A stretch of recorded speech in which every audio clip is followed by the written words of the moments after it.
En France, moins d'une personne sur deux a suivi une formation aux gestes de premier secours. Or, on estime que ces gestes augmentent les chances de survie des victimes de 20%.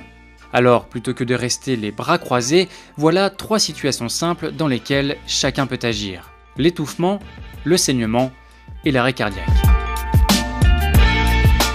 Mais avant toute chose, 2 réflexes à avoir. Vous assurer que la situation ne présente aucun risque pour vous et la victime, et bien sûr prévenir les secours le plus vite possible en leur donnant le maximum de détails sur le lieu de l'accident et l'état de la victime. Alors voyons maintenant les gestes à proprement parler. D'abord, l'étouffement. C'est la première cause de mortalité chez les enfants de moins de 5 ans. En général, la personne va porter les mains à sa gorge et ne pourra plus parler, ni tousser, ni respirer. Alors que faire ? Commencez par mettre 5 claques dans le dos de la victime, en prenant le temps entre chaque claque de vérifier si la personne va mieux. Si cela ne suffit pas, il faut alors passer aux compressions abdominales. C'est ce qu'on appelle la manœuvre de Heimlich. Placez-vous derrière la victime, positionnez votre poing au niveau du haut des abdominaux et avec l'autre main à plat, appuyez sur le poing comme pour le rentrer sous la cage thoracique.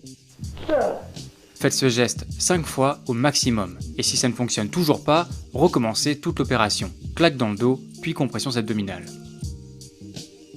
Deuxième scénario, le saignement. Ici, le geste est simple, appuyez sur la plaie et allongez la victime.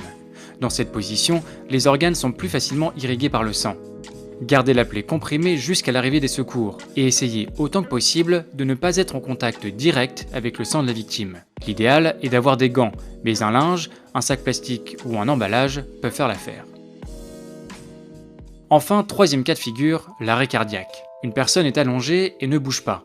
Ici, la première chose à faire est de vérifier si la personne réagit. Pour ça, demandez-lui de serrer votre main.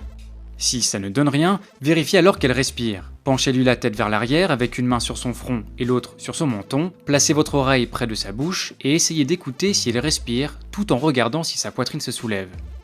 Si vous ne détectez toujours aucun signe de vie, commencez alors le massage cardiaque. Voilà comment faire. Placez vos mains l'une sur l'autre sur la ligne dessinée par les tétons au milieu du torse. Solidarisez vos mains avec vos doigts, comme ceci. Puis, les bras toujours tendus, comprimez le sternum au rythme de 100 compressions par minute, en essayant de n'appuyer que grâce à votre paume bien au centre. Pour le rythme, calez-vous par exemple sur le morceau Staying Alive des Bee Gees.